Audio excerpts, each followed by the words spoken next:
It's Monday, and that so happens to be the day that I like to talk about monsters. Hello, and welcome to Monster Mondays. I am Geoff Arbuckle, co-host of the podcast Film Seizure, that you can catch each Wednesday at filmseizure.com or at a number of podcast providers online.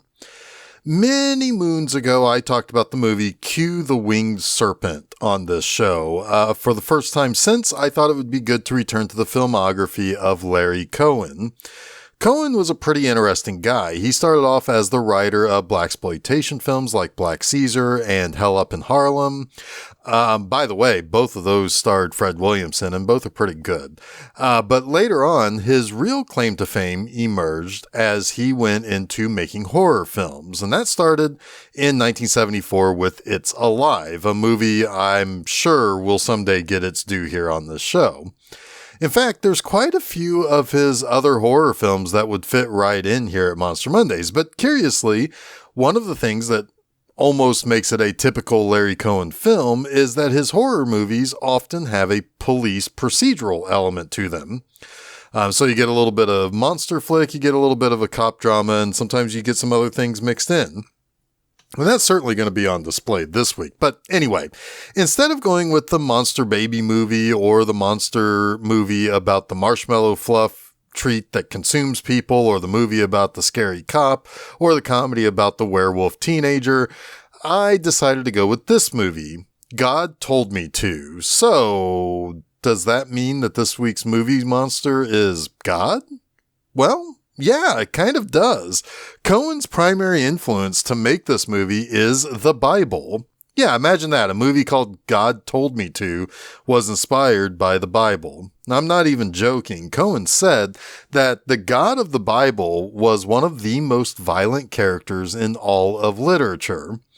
And that's likely rather true, especially in the Old Testament. Now, I don't want to get too far off track here, but if you really think about it, you hear a lot about how God can both love you and damn you to hell for all eternity if you don't stay on the incredibly narrow path that it's set out in front of you.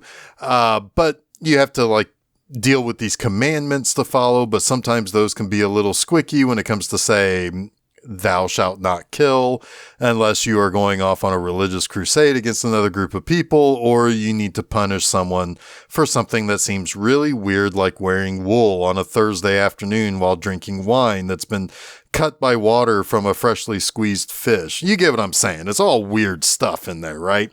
And often contradictory. But another influence on this movie is the 1968 book by Eric von Daniken called Chariots of the Gods, Unsolved Mysteries of the Past. Now, Chariots of the Gods is more or less the Bible for those who believe in ancient aliens. Basically, all that stuff like building grand temples or pyramids or sphinxes were possible with technology and or knowledge from aliens. Also, all those paintings and sculptures of weird-looking humanoid creatures, well, they aren't expressions of art or of a society's pop culture. They were alien beings. It's kind of old-fashioned and sort of racist to say that older, non-white civilizations could comprehend grand gestures of masonry, carpentry, or even mathematical concepts like algebra. And those types of things wouldn't be possible without alien interference. But I digress. This was a movie that, upon release in October 1976, wasn't well received, but in the many decades since, it has received a lot of reappraisal. It was a tad bit of a troubled production on top of that poor box office performance and poor reviews. Originally, Robert Forster was cast to play the lead role, and as filming began, Forster and Cohen had a falling out that resulted in Forster quitting. So Cohen had to find a new lead in the form of Tony LoBianco. In addition to that, Bernard Herrmann, best known for the Psycho score, as well as many more Hitchcock films, was hired after doing Cohen's It's Alive score in '74 and started discussions with Cohen on what he envisioned the score to this movie would sound like. And but he died roughly 15 hours later after the conversation. So this might be one of those kind of cursed movies in some sort of way. And of course, with the subject matter of God telling people to kill people, You could maybe make a Hollywood Babylon type of suggestion that this movie was cursed by that. But let's get into this movie ourselves and do our very own appraisal of this sometimes forgotten 70s thriller. Now, the movie begins with the hustle and bustle of New York City. The busy scene is suddenly broken by a series of surprising killings. Random people who seem completely and totally unrelated to one another are gunned down by a mysterious sniper on top of a water tower. He kills men, women, young and old, black and white. In total, 15 people were killed by expert shots in the head or through the heart, killing them instantly. Lieutenant Peter Nicholas took the initiative to climb the water tower to talk with the killer, Harold Gorman. Now, Nicholas believes that Gorman would not kill him if they got to know each other a little bit. So they talk about some things, like they talk about how old they are, some about their past. And we do learn a little bit that Nicholas is truly somebody who wants to help people and is also religious in a way. We also learned that Gorman is not a drug addict, nor has he ever really been involved with any troublemakers. Now, Gorman says he killed those people because God told him to, and he leaps to his death despite a shocked Lieutenant Nicholas trying to stop him. So now Nicholas is quite bothered by the events of that day with the shootings, and he questions how Gorman was so accurate with a rifle that he ordered through the mail with a poorly aligned sight. His girlfriend Casey supposes that sometimes the insane are gifted special powers. After all, she read an article about that at one point in time. And she doesn't buy into the supernatural ideas that Gorman's victims were meant to die as preordained by God himself. And Lieutenant Nicholas is in the middle of a difficult separation from his wife, who won't divorce him. See, they're devout Catholics. Divorce is a sin. His wife, Martha, says that when Casey discovers how he too is devout and the divorce is impossible, and she finds out the truth about him that's kind of left a mystery for a little while, Casey will also leave him. So Lieutenant Nicholas has baggage from the kid killing 15 people before leaping to his death without any rhyme or reason for why he committed the murders, and his faith is at odds with his own desires, as well as being able to divorce his wife, basically. So Lieutenant Nicholas continues to investigate weird crimes that seem to have no premeditation to them at all. The next guy, named John, we find out, went about his normal morning before going to the supermarket and just suddenly stabbing a bunch of people randomly. He was gunned down by the police, and before he died from those wounds, Lieutenant Nicholas visits him, and he tells Nicholas that God told him to kill those people. And then the police station and Nicholas gets a call from a random informant to say that that day's St. Patrick's Day parade, there will be 5 more randomly killed, but this time it will be by, quote, one of his own. In other words, a police officer. And sure enough, one of the uniformed cops in the parade suddenly pulls out his sidearm and begins shooting, killing people almost at random before dying from his own wounds, once again being afflicted by being shot by the police. And as Nicholas arrives on the scene, the police officer tells Nicholas that God told him to do this. And that cop, by the way, was played by Andy Kaufman, the famous bizarre comedian. But there is something that connected all of these killings together. All of the murderers were seen talking to a long-haired blonde. Now, no one can give any kind of features of the face of this blonde-haired person. In fact, he's mentioned in both contexts as being, he was talking to a blonde-haired man. And I believe there's one person who even says, there was a blonde woman with him when right before he committed the crime. So they all say that, it's like he had a face, but also that this blonde didn't. And if they tried to get any kind of idea of what this character looked like, that person's face would become a blur. But Gorman's mother remembered his name, Bernard Phillips.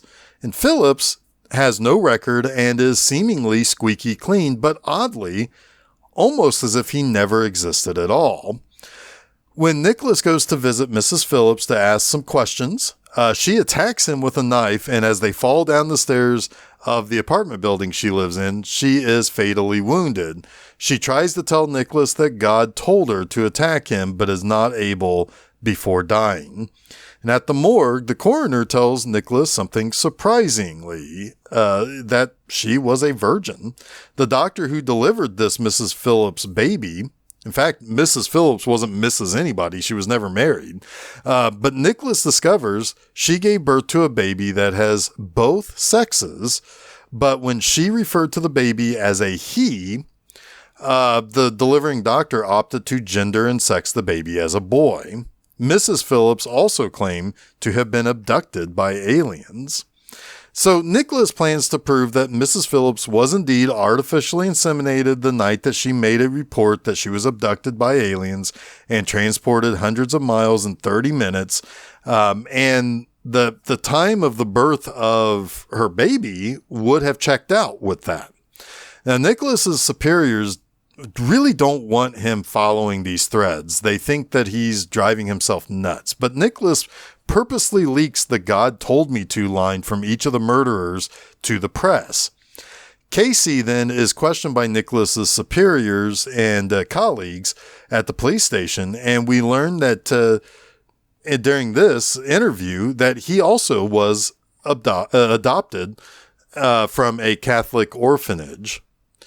Now, a cop then later on is killed by a gangster who was supposedly being protected by this cop, and he feels like that the cop had betrayed him by having some of his guys get arrested. So he decides to use the hubbub around the religious killings as his alibi. He stabs the cop and with his own blood spells God on the wall before fleeing. But Nicholas sees right through that deception because the MO is not the same. None of the killers ever left the scene. They waited patiently, almost as if they were proud of what they did or that they had no sympathy for what they did. They just remained where the killings took place. This guy fled. Now, we also meet a group of rich businessmen who represent a cult that follows Phillips, and they question what Phillips's motives are, but kind of serve him despite their concerns of Phillips using his talents for violence instead of doing good for the world. Why kill people when you could save people? You know, why can't you just use your abilities to cure cancer, what have you? You know, the typical questions that you might ask of a godlike being, right? But one of the businessmen was the informant before Andy Kaufman killed people at the parade. And a second is tasked to engage Nicholas to tell him to stop his investigation. And when Nicholas tells the story about Phillips's mother's abduction, the man tries to stop the lieutenant because he doesn't want to hear about the story. And he ultimately seemingly dies of a heart attack, almost as if he's willed his own heart into stopping. That informant from St. Patty's Day attempts to win back the good graces of Phillips by killing Nicholas, but is stopped by the lieutenant, who then demands that this guy take him to see Phillips. And it turns out that Phillips has a psychic talent that controls people's wills, or at least makes them believe that he is indeed a god. He does kind of have this yellowish glow around him, so you could kind of see him as an angel or a god of sorts. And of course, being intersex means that he does also kind of have that androgynous look to him too. Played by Richard Lynch. Really good, interesting role for Richard Lynch. But anyway, this is part of that whole thing about his mother's abduction, as he is half human and half alien. And because of that physiology, that's what gave him his intersex body makeup. But here's the thing. When Phillips tries to kind of control or kill Nicholas, the lieutenant soon discovers that something he's always kind of suspected, he's different also. Phillips can't really influence Nicholas from afar the same way as he can other followers, because Nicholas was also a product of a virgin birth from a similar visitation by aliens. And he can kind of mess with Nicholas, but he can't really control him the same way as he can others. And Nicholas confirms all of this by tracking down his birth mother and basically being told a similar story that which he was told about Mrs. Phillips from a witness the night that she turned up in New Jersey after being essentially transported by an alien spacecraft from her where she lived in Cape Cod. So we'll talk a little bit more about that interaction in a bit, but later on, Casey goes to speak with Martha because Nicholas hasn't come home in 3 days. And Martha explains that Peter Nicholas is not a normal person. They attempted 3 times having a child, but Martha lost all the pregnancies around the 5th or 6th month. And while Nicholas was saying all the right things to show sympathy, she could tell he never wanted those children to be born. It was like he was afraid of what they were going to be. He never would come right out and say what that is, but he doesn't have the same emotional capacity that you would expect other people to have, especially when it comes to wanting to have children and on the precipice of having those children. Now, Lieutenant Nicholas later goes to a bar where that gangster who tried to use the God killings as his motive for killing the cop that Nicholas works with, and he tests something out. He exercises similar powers of the ones possessed by Phillips and has the gangster kill some guys and then kill himself with a box cutter. He then returns to Phillips's lair to really discover what's going on. Phillips is more like their alien fathers, while Nicholas's human side is the more dominant in his body. So he tells Nicholas that the children that he would have had with Martha would have been more like Phillips and more alien, but that Nicholas prevented that by willing the children to abort themselves in the womb, which is why there was never a reason found for why any of these 3 miscarriages that Martha had took place, and what was the triggering event that caused that. Now, what Phillips would really like to do is mate with Nicholas to give birth to a new species, but Nicholas refuses, and in an ensuing fight, Phillips' powers brings the building that they're in down around them, and Nicholas is able to escape, but Phillips is killed, and Nicholas is arrested for the murder of Phillips. And he says that his motive was because God told him to. The movie ends by telling us that Peter Nicholas was committed to a hospital for the criminally insane as Peter Nicholas stares directly at us in a freeze frame. So let's get into 3 things I like about God Told Me To. First, I really do like the police procedural element to this. It masks the horror movie elements within this cop drama. I mean, we're with Lieutenant Nicholas the whole way through, and we're learning stuff about these murders at the same time he is. And while we learn a few things like the rich followers of Phillips questioning why this guy wants to express himself via violence instead of helping cure the sick and the lame, but we don't find out much more other than these are cultists. These are followers of Phillips. The truth about what Phillips is remains hidden until we learn it along the way with Lieutenant Nicholas. And I like that we're not having to wait for Nicholas to catch up to us. So, it creates this decent suspense because we're trying to piece these things together as well. It also really helps with the pacing of this movie. You might think that, oh gosh, this is a police procedural for an hour and a half. That seems like it would be really slow or really boring or something like that. And it really kind of isn't. It keeps a peppy pace to this movie. Second, another kind of subterfuge to this ostensibly horror film is the somewhat surprising inclusion of the science fiction element. This is where the Chariots of the Gods influence comes in, and it is a bit of a new age concept. One of the things about this actually leads to a really great scene between Tony Lobianco and Sylvia Sidney. Now, Sidney plays Lieutenant Nicholas's birth mother. And the experience of being abducted and impregnated has more or less destroyed her. And it kind of destroyed Phillips's mother as well, right? But it got her laughed at when she tried to explain what happened to her, why she ended up just kind of disappearing for a little bit and being discovered the next morning nude and out in public, and very disoriented and everything. And it ultimately got her in deep trouble with her father and Catholic family. She hated the child that she was carrying and considered killing herself because she couldn't get an abortion. That would be absolutely against the Catholic faith. But she ended up carrying the child all the way to birth, where she gladly gave it up. But knowing that this guy has come to see her and asking her these questions that she's not been asked for decades, she realizes that he's returned, and she gets really upset. And it's a hard scene that's acted very well.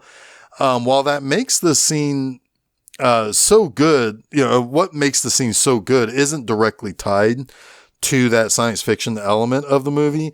It does do a great job of exposing some pretty good trauma about what the experience was and the pregnancy that resulted from it, and how you could, how it feels like you're being raped, and now you're carrying the child of your rapist. And it's masked in the science fiction idea of an alien abduction, but it really shows what it does to the psyche of the person who has to see it all the way through.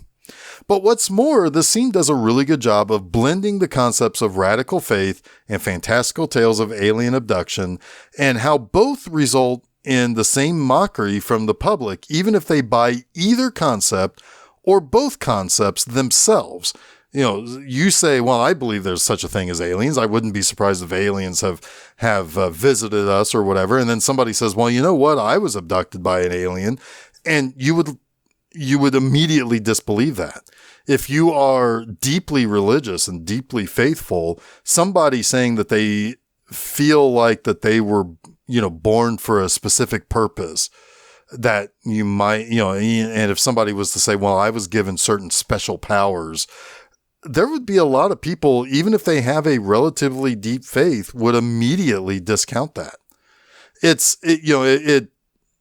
All of this kind of concept crashes down in that scene, and it's pretty surprisingly powerful in this thriller with alien abductions, people just kind of killing each other in very violent ways. And all of a sudden there's this really powerfully dramatic moment.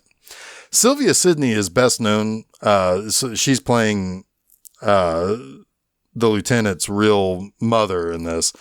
She's best known for, to a certain group of people, particularly people my age, playing the caseworker for the newly deceased people in Beetlejuice. But you really do feel terrible for her in this scene, and she finally gets to say all the things she's always wanted to say to that child that she never raised, never knew, and to be honest with you, always hated. And it's just a really powerful scene. It's a very well acted scene. Lastly, Tony LoBianco is very good in this movie. Like I previously said, we're with him for the entire movie. When we find out something about what's really going on, it's because he is finding out. So we get to know him and how he is reacting to what he's finding out. And we see him get bothered by the events of the beginning of the movie. We see him kind of unravel as a detective and become obsessed with finding out why people believe God wants them to kill people. We see him struggle with that part of him that is this kind of this devout Catholic nature within him.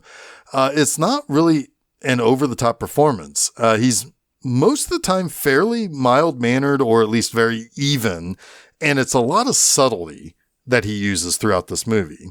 So, because you can read from expressions on his face that he believes he's a really good cop. Especially at the beginning, you really do get the idea that he wants to solve crimes and help people. It's not until he becomes obsessed with what's going on and that he himself is attacked by Mrs. Phillips that we see him get angry at the murderer, which is then also around the same time that he grows frustrated and angry with a murderer who killed his wife and children because God told him to. So he wants to seemingly kind of help them as he encounters them early on, and then it grows to become obsessed and frustrated as time carries on in the plot as well. But a lot of that is done by how he carries himself throughout the movie. So like I said, it's a lot of subtlety in his performance, and it's a really great performance because he doesn't have to overreact to show that he is kind of crumbling at the concept of God telling people to kill other people by random, just picking people out to kill. So it's a very good performance. Now, Tony LoBianco had been in popular movies throughout his career, including the Oscar-winning The French Connection. He was in Serpico with Al Pacino. And 20 years after this movie, he was in Nixon with Anthony Hopkins. LoBianco, unfortunately, just died just this past June, and probably did not consider this movie one of his biggest triumphs for him, as at the time that it did come out, it was not reviewed well. It kind of tanked at the box office. But hopefully he was able to kind of celebrate some of the positive reappraisal that God Told Me to received over the last decade or so. But that wraps up this week's Monster Mondays. You can catch new episodes of Monster Mondays each Monday at filmseizure.com. Don't forget to follow Film Seizure at Facebook, Threads, Instagram, and Blue Sky. You can also subscribe to Film Seizure to get both the Film Seizure podcast and Monster Mondays at your favorite podcast providers, as well as YouTube. You can also check out my website, bmovieenema.com, to read new reviews every Friday morning. Next time, Monster Mondays gets a message from the stars in the vast of night. Until next week, stay spooky.